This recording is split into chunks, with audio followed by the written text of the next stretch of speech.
오늘 본문의 말씀을 보면 예수님께서 길을 걸어가실 때에 예수님께 나온 한 사람과의 대화를 우리에게 소개를 해주고 있습니다. 먼저 우리는 이 사람이 누구인가에 대해서 한번 이렇게 좀 살펴볼 필요가 있습니다. 마가복음에는 이 사람이 누구인지 정확하게 말하지 않고 그냥 한 사람이었다라고 표현하고 있죠. 근데 이제 여러분 성경을 읽다 보면 이 사람이 대충 어떤 사람인지를 이제 알 수 있는 것들이 종합이 되어집니다. 22절 말씀에 보면 어떤 표현이 나옵니까? 그 사람은 재물이 많은 고로, 그러니까 한마디로 부자라는 뜻이에요. 누가복음에 보면 더 직접적으로 얘기합니다. 큰 부자였더라라고 그렇게 표현되어져 있습니다. 근데 이제 또 이 이야기는 사실 마가복음뿐만 아니라 마태복음하고 누가복음에도 동일하게 이 사건이 기록되어져 있습니다. 근데 이제 마태복음에 보면 마태복음 19장에는 이 사람을 어떤 사람이다라고 또 이렇게 표현을 하고 있어요. 근데 더 재밌는 것은 마태복음 19장 20절에 보면 그 청년이 이르되라는 이런 표현을 써요. 그러니까 나이가 어떻다라는 거예요? 젊다라는 겁니다. 여러분 젊은데 부자예요. 굉장히 젊은 나이에 성공한 사람, 뭐 이렇게 볼 수가 있습니다. 이제 특이하게도 또 누가복음에 보면 이 사람에 대한 신분까지 이야기를 하고 있습니다. 누가복음 18장 18절 말씀에 보면 이 사람을 표현하면서 어떤 관리가 물어 이르되 이런 표현을 써요. 쉽게 말해서 관리라는 단어가 나오죠. 그러니까 영어 성경에 보면 이제 certain ruler라고 해서 뭐 어떤 특정한 지도자, 그러니까 사회적으로 존경을 받고 인정을 받는, 신뢰함을 받는 어떤 그런 위치에 있는 사람이다라고 그렇게 표현을 하고 있습니다. 그럴 때 이제 이 사람이 누군가 종합적으로 우리가 한번 보시면 세상에서는 성공한 사람이죠. 부자입니다. 그리고 나이도 젊어요. 또 높은 사회적인 신분과 지위를 가진 그런 인물이다라는 것을 우리가 볼 수가 있습니다. 꽤 괜찮은 사람인 것 같아요. 근데 우리가 좀 더 말씀을 보시다 보면 이 사람의 더 깊은 것까지도 우리가 사실 알 수 있는 부분들이 있어요. 오늘 이 부자 청년이 예수님께 와서 던진 17절의 말씀을 한번 봐주세요.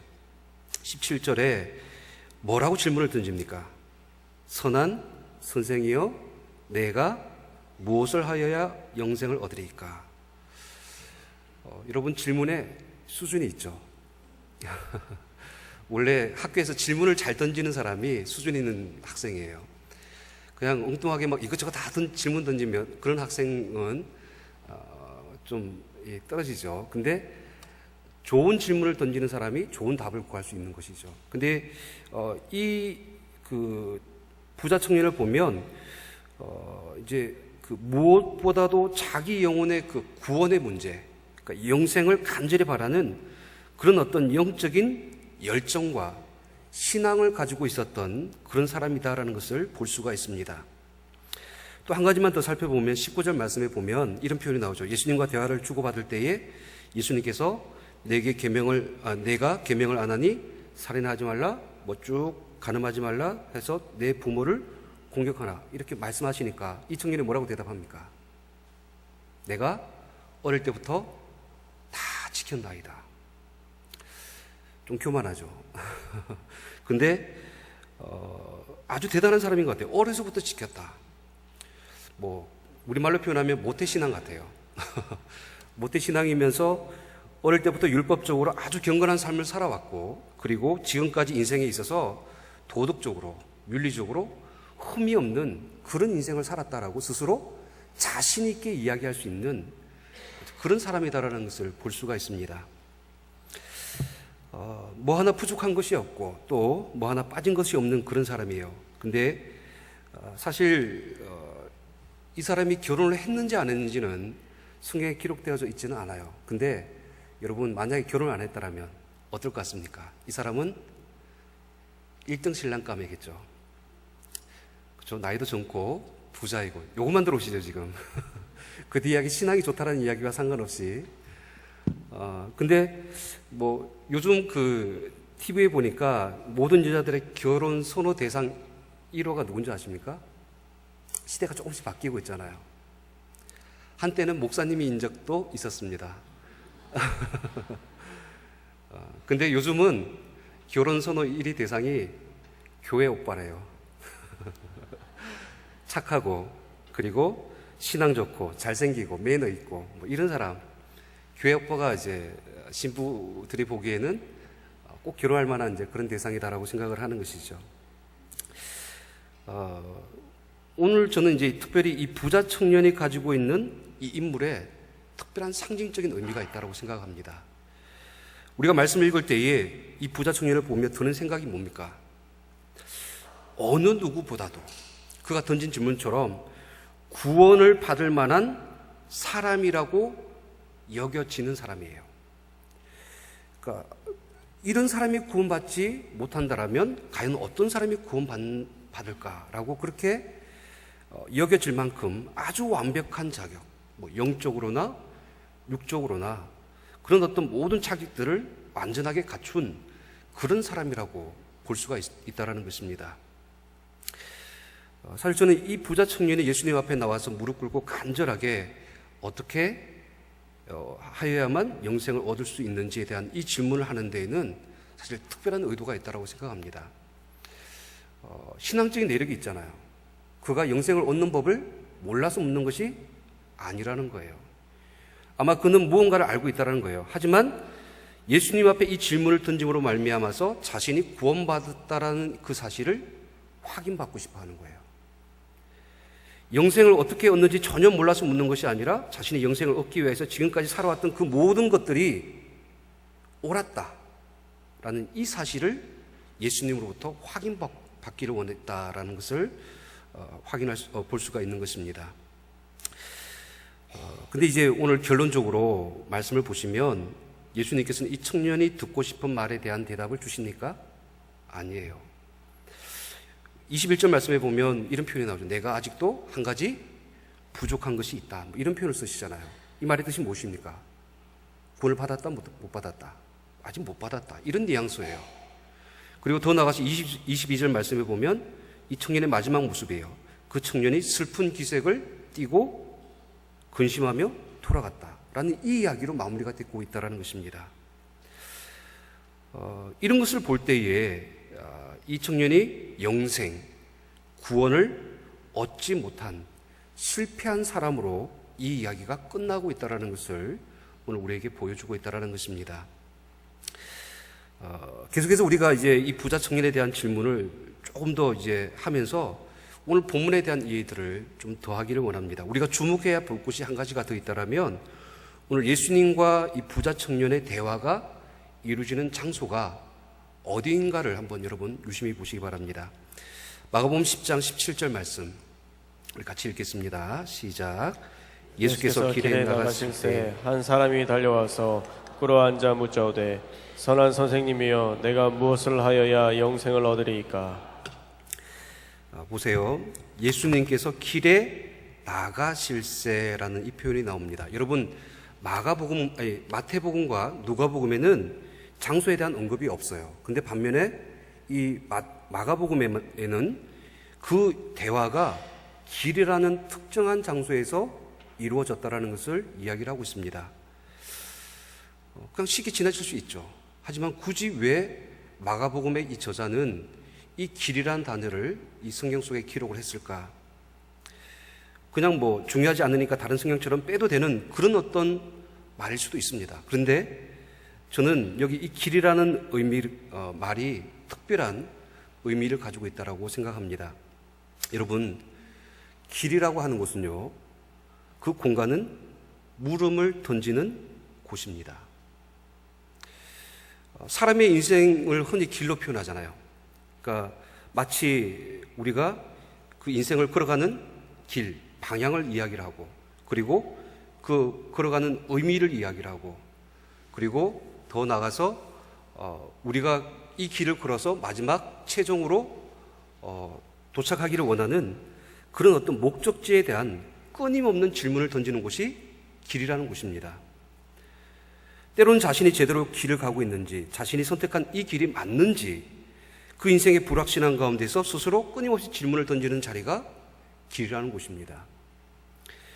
그러니까 성경을 보면 이 길이라는 장소는 특별한 영적인 의미들을 가지고 있습니다. 여러분, 예를 들어서 구약의 이 출애굽기, 그러니까 이스라엘 민족의 그 출애굽 여정, 이 길을 한번 생각을 해보세요.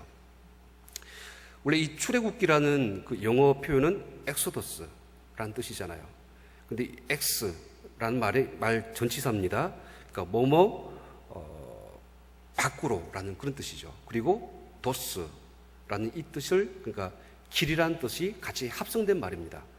원래 헬라어 말이죠. 엑스도호스라는 단어에서 나온 말입니다. 쉽게 말해서 엑스도스라는 말은, 출애굽이라는 말은 그 길 밖으로라는 이런 뜻을 가지고 있어요. 이스라엘 민족은요, 그 애굽을 떠나서 비로소 그 광야길을 걸으면서 하나님에 대한 질문을 그들이 던질 수 있었어요. 그러니까 우리를 저 애굽 땅에서 불러내어서 이 광야길을 걷게 하시는 그 하나님은 과연 누구이신가? 이런 질문을 던지게 되었어요. 과연 하나님은 우리 민족을 이 젖과 꿀이 흐르는 그 가나안 땅으로 인도하신다라고 말씀하시는데, 지금 우리가 이 길을 바르게 가고 있는지, 이런 질문을 던졌다라는 겁니다. 그리고 하나님께서 허락하신 그 약속의 땅에 들어가기 위해서, 그렇다면 내가 어떻게 해야 되는지, 그 땅에 들어가기 위해서는 내가 어떻게 해야지만 들어갈 수 있는지, 그러니까 이런 질문을 던졌던 곳이 바로 그 40년 광야길이었다라는 것입니다. 또 여러분, 예수님께서도 때로는 길에서 인생에 대한 질문들을 던지세요. 여러분, 이제 오늘 마가복음 10장 말씀을 읽었는데 바로 한 장만 더 넘기시면 마가복음 8장 27절 말씀에 보면, 예수님과 제자들이 빌립보와 가이사라 여러 마을로 나가실 때에 어디서? 길에서 제자들에게 질문을 던지세요. 어떤 질문을 던지지 아십니까? 사람들이 나를 누구라 하느냐? 이런 질문을 던져요. 그럴 때에 베드로가 어떻게 고백합니까? 주는 그리스도이십니다. 그냥 마가복음에는 그렇게 되어져 있죠. 마태복음에는 주는 그리스도시요 살아계신 하나님의 아들이십니다 라는 이런 아주 위대한 신앙의 고백을 한다는 것이죠. 그러니까 길이라는 것이 바로 이런 거예요. 우리 인생의 길이요 진리요 생명이 되신 예수 그리스도가 누구인가를 깨닫고 고민하고 질문을 하고 그 답을 찾는 곳이 오늘 성경에서 말하는 길의 의미입니다. 오늘 이 한 부자 청년이 던지는 질문, 선한 선생님이요, 내가 무엇을 하여야 영생을 얻으리까? 어떻게 하면 내가 구원받을 수 있습니까? 어떻게 하면 내가 하나님의 나라에 들어갈 수 있습니까? 이런 인생의 그 궁극적인 질문을 그가 그 인생의 그 길에서 던지고 있다는 것입니다. 사실 이 땅은 나그네 인생을 살아가는 우리들도, 또 잠시 잠깐 이 땅에 그 인생길을 걸어가는 우리들도 이 부자 청년이 가지고 있는 이 질문을 하나님 앞에 반드시 던져야만 하는 질문이라고 우리가 할 수 있다는 것입니다. 그럴 때 이제 오늘 본문 말씀을 보시면 이 신약 성경 가운데서 예수님께서 말씀하신, 그러니까 어떻게 하면 구원받을 수 있느냐라는 이 복음의 핵심, 그 복음의 본질, 가장 어떻게 보면 이 복음의 가장 진리를 잘 가르쳐주는 말씀이 사실 오늘 본문 속에 다 들어져 있어요. 예수님과 이 부자 청년의 대화를 우리가 하나하나 읽어나가면서 이 말씀 속의 의미들을 우리가 몇 가지를 살펴보기를 원합니다. 첫 번째로요, 우리가 영생을 얻기 위해서는요, 사람의 행위나 능력으로 절대로 이 영생을 얻을 수 없다는 것을, 불가능하다는 것을 깨달아야 된다는 것입니다. 여러분, 마가복음 10장 17절 말씀 우리 다시 한번 읽겠습니다. 시작. 예수께서 길에 나가실새 한 사람이 달려와서 꿇어앉아 묻자오되 선한 선생님이여 내가 무엇을 하여야 영생을 얻으리까? 이 청년의 질문에는 사실 그의 구원관이 이미 나타나 있어요. 간단하게 표현하면 이 부자 청년의 구원관은 행위론적인 구원관이에요. 내가 무엇을 하여야 영생을 얻으리까? 그러니까 내가라는 말이 들어갔죠. 그 다음에 무언가를 해야 된다라는 이 표현이 들어가 있다는 것입니다. 그러니까 이 말의 뜻은 이런 거예요. 지금 내가 영생을 얻기 위해서 내가 할 수 있는 방법을 예수님 가르쳐 주십시오. 내가 무엇을 함으로 인하여서 구원을, 그러니까 내가 어떤 노력을 해야지만 어떤 그 행동과 이유가 있다라면, 구원받을 만한 이유가 있다라면 내가 지금 그것을 하기를 원합니다. 그런 뜻이에요. 결국 예수님은 이 유대인 부자 청년의 이런 잘못된 생각과 그의 율법주의적인 구원론에 비롯된 있는 잘못된 그 착각들을 대화를 통하여서 이렇게 바로 잡아주시는 것이죠. 그때 19절 말씀을 보세요. 19절 말씀 같이 있습니다. 시작. 내가 계명을 안 하니 살인하지 말라, 간음하지 말라, 도둑질하지 말라, 거짓 증언하지 말라, 속여 빼앗지 말라, 내 부모를 공경하라 하였느니라. 이 말씀을 보시면 특별히 예수님이 이렇게 시작합니다. 내가 계명을 안 하니. 이 말은 이제 율법, 계명을 너도 알고 있지 않느냐. 그러니까 네가 알고 있는 구원받는 방법을 너도 알고 있지 않느냐, 이런 뜻이에요. 내가 생각하는 구원관에 따라서 구원받기 원하는 위해서는 너는 이렇게 구원받아야 된다라고 생각하지 않느냐. 그러니까 이렇게 반문을 하시면서 질문을 하시는 것이죠. 살인하지 말라, 간음하지 말라, 도둑질, 거짓 증언, 속여서 빼앗지 말고 내 부모를 공경하라. 그러니까 이렇게 말씀하시면서 여러분 많이 들어본 말씀이잖아요. 10계명에 있는 몇 계명부터? 5계명에서부터 9계명까지. 그러니까 이 말씀을 인용하고 계시다는 것입니다. 그러니까 부자가 뭐라고 이야기합니까? 부자 청년이 내가 어릴 때부터 다 지켰나이다. 근데 여러분, 이 말을 우리가 잘 이해를 하셔야 됩니다. 뭐냐면 이 대화 중에 예수님의 말씀 가운데 우리가 주의 깊게 보셔야 될 것이 있어요. 그것이 무엇이냐면 예수님은 아마 10계명을 만약에 인용하신다라면, 율법을 이야기하신다라면 처음부터 1계명에서부터 10계명까지 다 이야기하실 수 있다라는 거예요. 근데 굳이 지금 본문의 말씀은 다 그 모든 1에서 4계명은 건너뛰고 유독 5에서 9계명만 말씀하고 있다는 것이죠. 아주 특별한 수사학적인 어떤 의미가 이 대화의 가운데서 이루어지고 있는 거예요. 그러니까 이유가 뭘까요? 저는 아마 이런 의도가 있을 것이라고 생각이 되었습니다. 여러분 보세요. 부모를 공경하는 것, 거짓 증거하지 않는 것, 도둑질 안 하는 것, 간음 안 하는 것, 살인하지 않는 것, 이런 건요, 굳이 하나님을 안 믿어도 충분히 할 수 있는 일들입니다.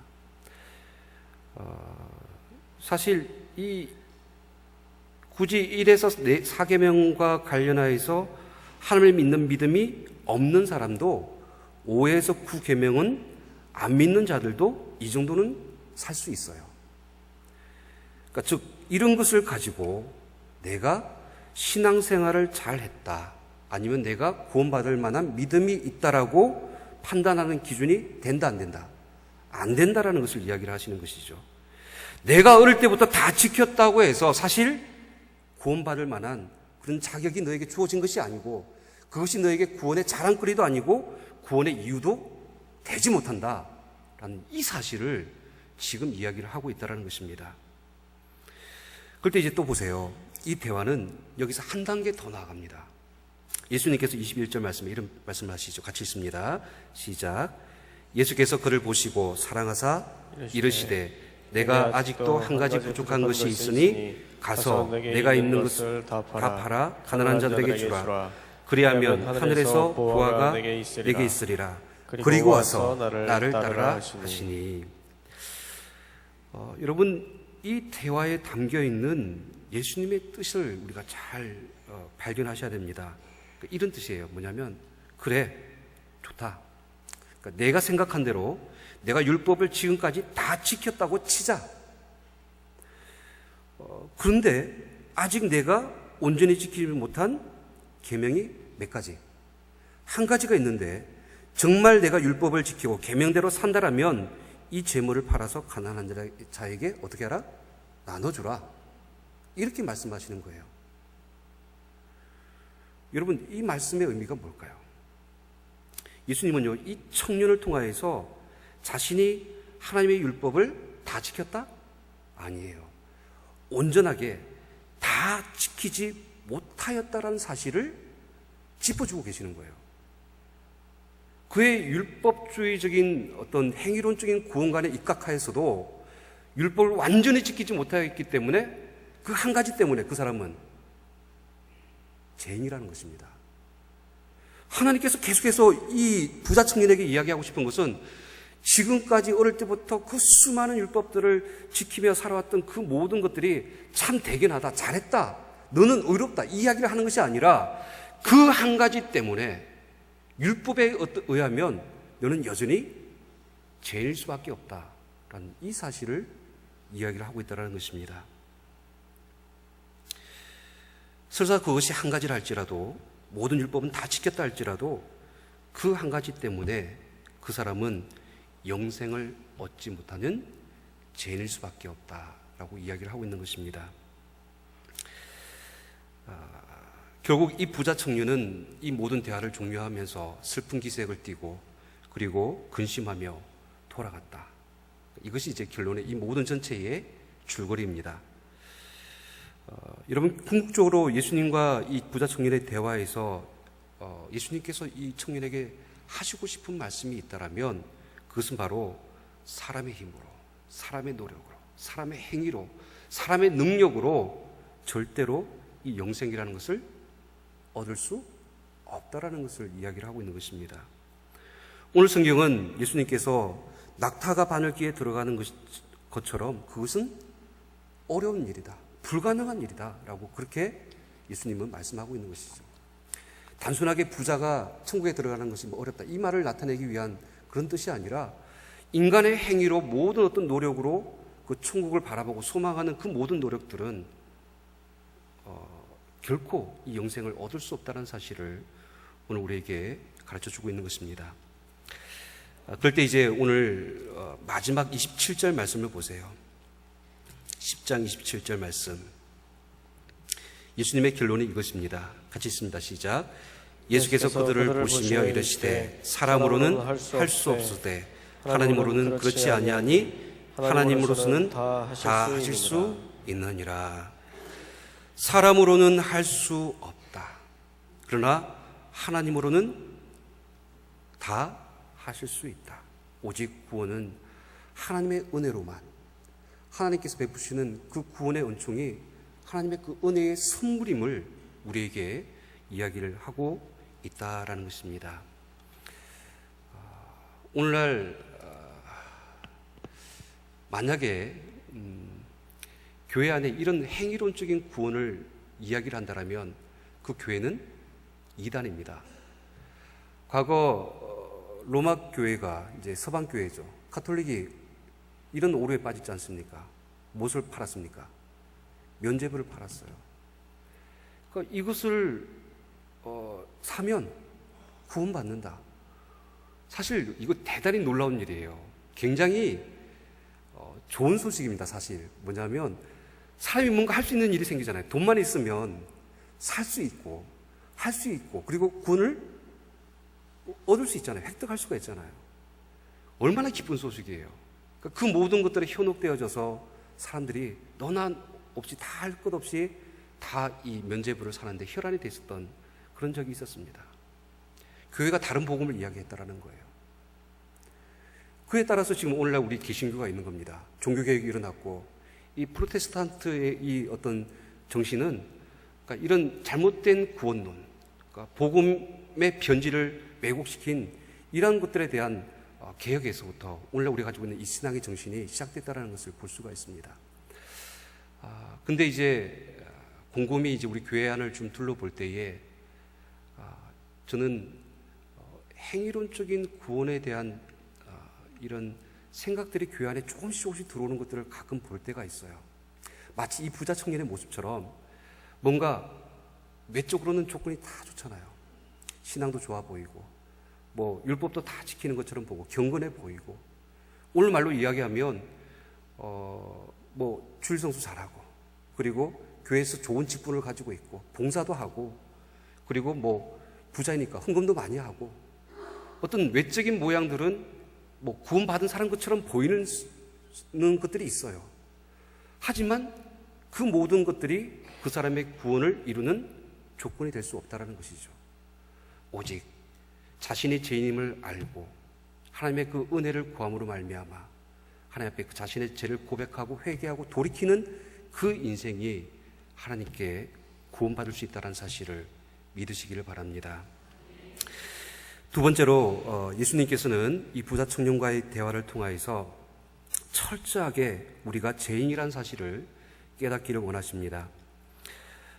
여러분, 오늘 이 대화의 과정이 이제 여러분 이렇게 한번 상황을 좀 바꿔보셨으면 좋겠습니다. 만약에 누군가 여러분들 찾아와서 이 부자 청년처럼 자신이 어떻게 해야 영생을 얻을 수 있습니까? 라고 여러분들에게 질문을 한다면 여러분 어떻게 대답하시겠습니까? 먼저 구원받았잖아요. 그렇죠? 하나님의 이 구원의 그 은혜를 입어서 영원한 생명을 누리고 계시잖아요. 아멘이십니까? 근데 그것을 모르는 사람이 나를 찾아와서 영생의 도, 이 구원의 도를 나에게 가르쳐 달라고 여러분들에게 질문을 한다면 여러분 어떻게 대답하시겠습니까?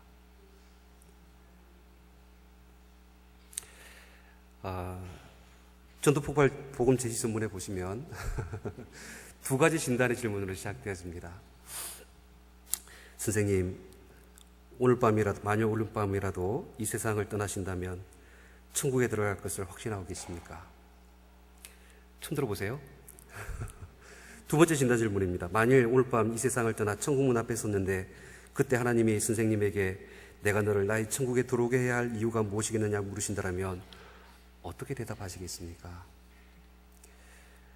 여러분, 아마 복음 제시 전문에 기록되어져 있는 이런 내용들을 가지고 아마 여러분들은 이 복음을 제시할 수 있을 거예요. 이것이 바로 영생입니다. 이렇게 하면 영생을 얻을 수 있습니다. 당신이 죄인이라는 사실을 믿으십니까?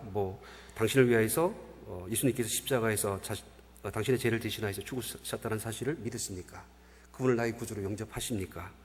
그렇다면 이 시간 나를 따라 기도하시기 바랍니다. 영접 기도 같이 하고 마지막으로 진실로 너희에게 이르노니 믿는 자는 영생을 가져노니. 그러니까 믿음으로 고백한 당신은 하나님께서 영생을 주셨습니다. 그냥 이렇게 이야기하면 지금 구원이 그 사람에게 영생이 주어지는 겁니까? 사실 우리가 이 그리스도의 복음을 전할 때에 너무나 기계적이고 너무나 어떻게 보면 단편적인 어떤 복음을 전할 때에 그렇게 큰 시간도 걸리지 않아요. 한 5분에서 20분이라는 이 짧은 시간 동안에 이 복음이라는 것을 쭉 이야기해주고 그 사람이 그냥 예라고 대답했다고 해서 그냥 아멘이라고 동의했다라고 해서 그것이 그 사람이 구원받았다라는 어떤 그 모든 것들이 결정됐다라고 그렇게 혹시 잘못 생각할 수도 있다라는 것입니다. 오늘 예수님과 그 부자 청년의 대화의 내용을 여러분들 한번 보세요. 여러분, 예수님은 영생을 얻기를 원하는 이 청년에게 어떤 거창한 그 하나님의 나라에 들어가기 위한 어떤 그런 이야기를 하시는 것이 아니라 구원받기 위한 아주 핵심적이고 아주 중요한 그 가치에 대한 그 대화를 말씀하고 있습니다. 18절 말씀을 보세요. 18절 말씀 우리 같이 읽겠습니다. 시작. 예수께서 이르시되 내가 어찌하여 나를 선하다 일컫느냐 하나님 한 분 외에는 선한 이가 없느니라. 여러분, 이 말씀은요, 부자 청년이 선한 선생님이요 내가 어떻게 하여야만 영생을 얻을 수 있습니까? 얻으리까? 라는 그 질문에 예수님께서 하신 대답이에요. 그러니까 마치 앞뒤 문맥을 좀 보시면 예수님께서 말꼬리를 잡고 좀 뭐라고 할까 질책하는 것처럼 약간 속 좁게 이 부자 청년에 대해서 비꼬는 것처럼 그렇게 들릴 수 있어요. 근데 사실 이 대화의 내용의 핵심은 그런 게 아니에요. 예수님 지금 하나님만이 오직 어떻다? 선하시다라는 이 사실을 그에게 가르쳐주고 있는 거예요. 왜 하나님께서 선하시다라는 것을 그 부자 청년에게 굳이 이야기를 할까요? 예수님은 영생을 얻기 위한 그 부자 청년이 지금 누구 앞에 서 있는가를 깨닫게 해주는 것입니다. 즉 거룩하시고 의로우시고 선하신 그 하나님의 성품, 그 하나님 앞에 그 청년이 서 있다는 사실을 그가 알기를 원하는 것입니다. 여러분, 마치 이런 거예요. 이사야 선지자가 이사야 6장 5절에 보면 하나님의 그 영광 가운데, 하나님의 그 영화로운 가운데 같이 참여하잖아요. 그 하나님의 얼굴을 봤을 때에 이런 표현을 합니다. 그 하나님의 거룩하심을 대할 때에 화로다 나여 망하게 되었도다. 왜 이렇게 이야기를 합니까? 하나님의 거룩하심 앞에 자신이 죄인이라는 사실을 깨닫게 되는 거예요. 그래서 그것이 화라는 것이죠. 죽을 수밖에 없다는 사실. 이 죄인은 그 하나님의 선하심 앞에서 결국 그 죄로 인해서 하나님께서 반드시 그 사람을 벌할 수밖에 없다는 이 사실에 직면하게 되는 것이죠. 결국 오늘 본문에서 예수님께서 하나님은 선하시다라고 그렇게 이야기하신 이유는 바로 지금 네가 영생을 얻기 위하여서 서 있는 그 자리, 내가 죄인임을 철저하게 깨달으라 라고 그렇게 말씀을 하고 있다는 것입니다. 사랑하는 성도 여러분, 우리가 복음을 전할 때에 가장 놓치지 말아야 될 것들이 있어요. 아까도 말씀드렸지만은 복음 제시 전문에 따라서 처음부터 끝까지 우리가 이렇게 외운 말씀대로 해서 그대로 전하는 것도 사실 중요합니다. 근데 그 과정에서 과연 그 사람에게 자신에 대한 인정, 고백, 자신이 죄인임을 깨닫고 주님 앞에 진정으로 돌이키려고 하는 회개의 그 신앙의 고백이 있는가? 그 고백 가운데서 과연 예수 그리스도가 나의 구주이시고 나를 이 죄에서 구원하신 나의 구원자라는 사실을 믿음으로 고백하는 그 믿음이 진실한가? 이 이야기가 사실 복음을 전하는 현장에서 정확하게 들어가야 될 핵심적인 이 복음의 내용이라는 것입니다. 그것 없이 단순하게 이 사형리라고 해서 그냥 이 종이 한 장을 나눠주면서 읽어보시라고, 단지 지식적으로 동의했다라고 해서 이 말씀 그냥 내가 이해가 된다, 뭐 그런 어떤 이야기만으로 그 사람이 영생을 얻었다, 구원을 얻었다, 그렇게 이야기할 수 없다라는 것입니다. 마지막으로 오늘 말씀을 보세요. 예수님께서는 21절 말씀에 이런 말씀을 하십니다. 21절 말씀 같이 읽겠습니다. 시작. 예수께서 그를 보시고 사랑하사 이르시되 내게 아직도 한 가지 부족한 것이 있으니 가서 내게 있는 것을 다 팔아 가난한 자들에게 주라. 그리하면 하늘에서 보화가 내게 있으리라. 그리고 와서 나를 따르라 하시니. 여러분, 어떻게 해야 우리가 영생을 얻을 수 있습니까? 어떻게 해야 우리가 하나님 나라에 들어갈 수 있습니까? 어떻게 우리가 구원을 얻을 수 있습니까? 라고 다시 한 번 더 우리가 이 모든 말씀들을 정리를 한다면 내 힘으로, 내 능력으로 이 구원받을 수 없다는 사실을, 어떤 인간의 어떤 수단과 방법으로도 그 구원의 은총을 누릴 수 없다는 사실을 깨닫고 철저하게 내가 죄인이라는 사실을 깨달을 때에 예수를 따르기로, 그의 모든 인생의 삶을 회심하고 예수를 따르는 제자의 삶을 살아가기로 변화된 삶으로 주님 앞에 결단할 때, 순종할 때에 비로소 온전한 하나님의 구원이 우리 가운데 완성되어지는 것입니다. 사실 오늘 말씀이 좀 민감할 수 있을 것 같아요. 뭐 또 다른 행위론적인 구원을 이야기하는 것처럼 보일 수 있습니다.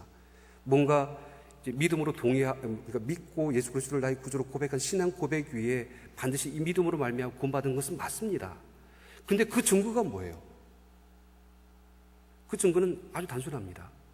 이제 과거의 그 모든 제약된 삶에서 돌이켜서 오늘 부자 청년이 그 자기의 재물을 버리지 못해서 예수님을 쫓지 못했던 그런 어떤 연약한 순종하지 못하는 모습이 아니라 과거의 그 모습에서 완전히 돌이켜서 온전히 주님 앞에 모든 것들을 내려놓고 주님만 따르는 그 삶이 그 사람의 온전한 믿음의 정직한 신앙의 고백이라는 것입니다. 이것이 바로 하나님의 구원을 이루는 법입니다. 특별히 우리가 이제 새소면 축제를 준비하고 그리스도의 복음을 선포하는 가운데 있을 줄 압니다. 또 만남의 단계에 있죠. 여러분, 그냥 좋은 말들 하고 싶잖아요. 예수님 믿으세요. 예수님 믿으면 복 받습니다. 행복해집니다. 하나님은 사랑이십니다. 이런 이야기만 하고 싶잖아요. 당신은 죄인입니다. 이야기 꺼내는 거 쉽지 않잖아요. 근데 사실 그게 복음의 핵심이에요. 그 사람이 그것을 철저히 깨닫지 못하면, 그 삶에서 그 사람이 자신에 대한 어떤 삶을 돌이키지 못한다면 결코 이 영생의 과정에 이룰 수가 없습니다. 여러분, 나를 구원하신, 나의 죄를 용서하시고 또 사해 주셔서 죄인 되었던 우리의 모든 삶 가운데 놀라운 이 구원의 은총을 베풀어 주신 그 하나님의 은혜를 다시 한번 더 기억하며 그 구원의 온전한 복음을 저와 여러분들이 선포하시기를 주님으로 축원드립니다. 기도하겠습니다. 오늘 우리 이 시간 함께 통성으로 기도하기를 원합니다. 하나님, 우리 인생의 이 궁극적인 질문, 우리가 어떻게 해야지만 영생을 얻는지, 구원을 얻는지, 하나님의 나라에 들어가는지 우리가 깨닫기를 원합니다. 이 사실을 알지 못하는 수많은 영혼들이 이 땅 가운데 있는데, 하나님, 그들이 철저하게 사람의 힘으로 능으로는 이 구원을 이룰 수 없다는 사실을 그들이 깨닫게 하여 주시옵시고, 또 무엇보다도 그들이 하나님 앞에 죄인임을 그들이 스스로 고백할 수 있도록 인도하여 주옵시고, 또 우리가 복음을 전할 때에 정말 하나님의 그 은혜로 그리고 철저히 변화되고 돌이키는 그 믿음의 삶을 통하여서 하나님의 온전한 구원을 이룰 수 있도록 하나님의 은혜를 베풀어 주시옵소서. 우리 함께 통성으로 기도하겠습니다. 살아계신 하나님 아버지, 하나님을 특별히 우리가 살고 있을 생명 축제를 준비하면서 우리의 입술을 통하여서 그리스도의 복음이 증거되어지고 선포되어지기를 원합니다.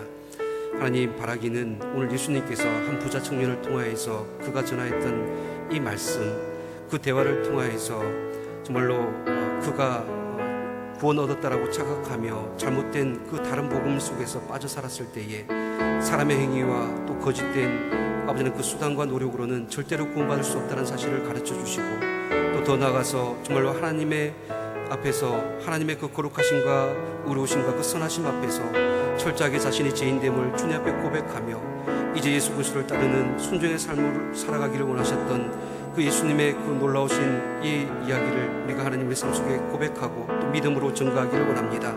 세상의 모든 영혼들에게 이 놀라운 하나님의 복음의 본질들을, 복음의 이 핵심들을 온전히 선포할 수 있도록 주 인도하여 주시옵소서. 계속해서 우리 함께 기도합니다. 특별히 나라와 민족을 위하여서 기도해 주시고, 또 한국교회와 또 저 북녘의 땅에 있는 북한을 위하여서 저 땅이 하루속히 주님의 은혜 가운데 복음화되어 줄 수 있도록 기도해 주시길 바랍니다.